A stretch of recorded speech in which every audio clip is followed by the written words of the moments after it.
आज हम एक बहुत ज़रूरी टॉपिक के बारे में बात करेंगे। एक्सरे कितना खतरनाक होता है और पेशेंट और टेक्नीशियन में किसका रिस्क ज़्यादा होता है। एक्सरे एक तरह का आयनाइजिंग रेडिएशन है। इसे 1895 में साइंटिस्ट विलियम कॉनराड रॉन्टजन ने डिस्कवर किया था।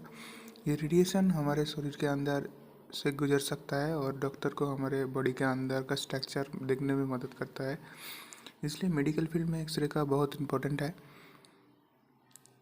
लेकिन ये आयनाइजिंग रेडिएशन है, इसलिए इसमें थोड़ा रिस्क तो होता है। अगर ज़्यादा रेडिएशन एक्सपोजर हो जाए तो शरीर को जो सेल्स है उसका डीएनए डैमेज हो सकता है और लंबे समय से कैंसर का रिस्क बढ़ सकता है। लेकिन एक नॉर्मल एक्सरे से मिलने वाला डोज बहुत कम होता है। और सबसे बड़ा सवाल है, पेशेंट के लिए रिस्क ज़्यादा है या टेक्नीशियन के लिए ज़्यादा है।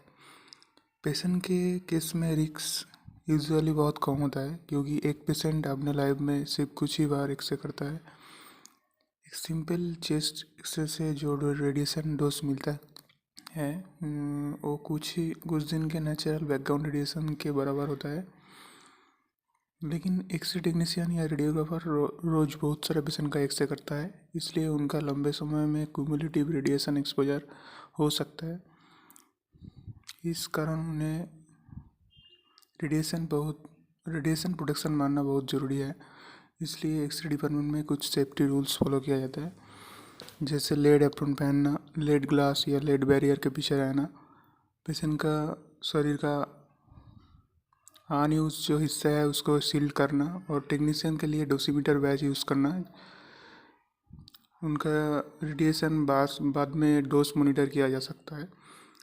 एक और इम्पोर्टेंट रूल है एलाडा प्रिंसिपल, जिसका फुल फॉर्म है as low as reasonably achievable. इसका मतलब है जितना कम हो सके उतना कम रेडिएशन यूज़ करना और उसमें क्वालिटी इमेज लाना।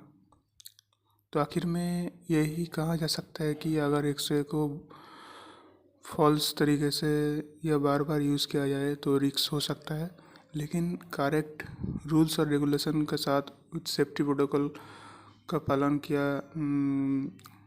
करें। ये मेडिकल साइंस का बहुत ही इम्पोर्टेंट और लाइफ सेविंग टूल है, इसलिए डरने का ज़रूरत नहीं है, बस कॉन्शियस रहने का ज़रूरत है।